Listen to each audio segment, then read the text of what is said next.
அதனாலதான் நம்மளை சுத்தி அத்தனை சதிகள். அதுல முக்கியமான சதி என்ன தெரியுமா? இத பாரு, ஒண்ணு நீ இல்லனா நான் இல்லனா நீ இல்லனா நான். நமக்குள்ள வேற எவனும் நடுவுல வந்துடக்கூடாது. நாம 2 பேரால மட்டும்தான் மக்களை ஈஸியா ஏமாத்த முடியும். இந்த விஜய் வந்ததுனால நமக்கு பொழப்பே போச்சு. மக்கள் வேற அவனை தான் நம்புறாங்க. நாம வெளியே அடிச்சுக்கிற மாதிரி அடிச்சுக்கிட்டாலும் உள்ள நம்மளுடைய டீலிங் பக்காவா இருக்கணும். மக்களோட ஃபீலிங்ஸ பத்திலாம் நமக்கு கவலை இல்லை. நமக்கு டீலிங் தான் முக்கியம். மாத்தி ஆட்சிக்கு வந்துடலாம்னு நினைச்சோம், ஆனா அது நடக்காது போல் இருக்கு.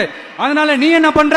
எஸ்ஓபி போட்டு ஒரு பக்கம் அவனை தடுத்துரு, இன்னொரு பக்கம் அவன் மேல பழி போட்டு நானும் தடுத்துறேன்.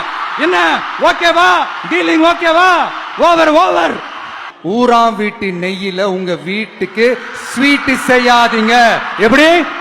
ஊராம் வீட்டு நெய்யில உங்க வீட்டுக்கு ஸ்வீட் செய்யாதீங்கன்னு அர்த்தம். இல்லைங்க, உண்மையிலேயே சிரிக்கிறதா என்ன பண்றதுன்னு எனக்கு தெரியல. உண்மையிலே இப்படிதான் இருக்கு அவங்க டீலிங்லாம். உங்க ஏஜென்சி வச்சு எதுவும் சர்வே எடுக்காதீங்க. எதுக்கு உங்களுக்கு சிரமம்? நானே என்னன்னு சொல்றேன். எனக்கும் என்னுடைய மக்களுக்கும் நடுவுல வேற யாராலையும் உள்ள நுழையவே முடியாது.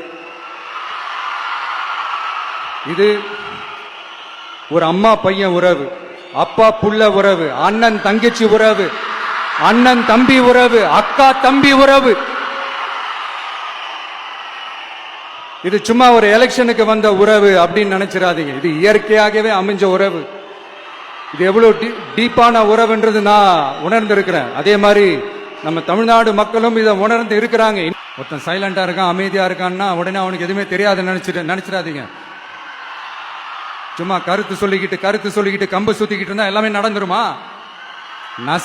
நசன் பேசி அதை கேட்டு மக்கள் வெறுத்து போயிட்டாங்க.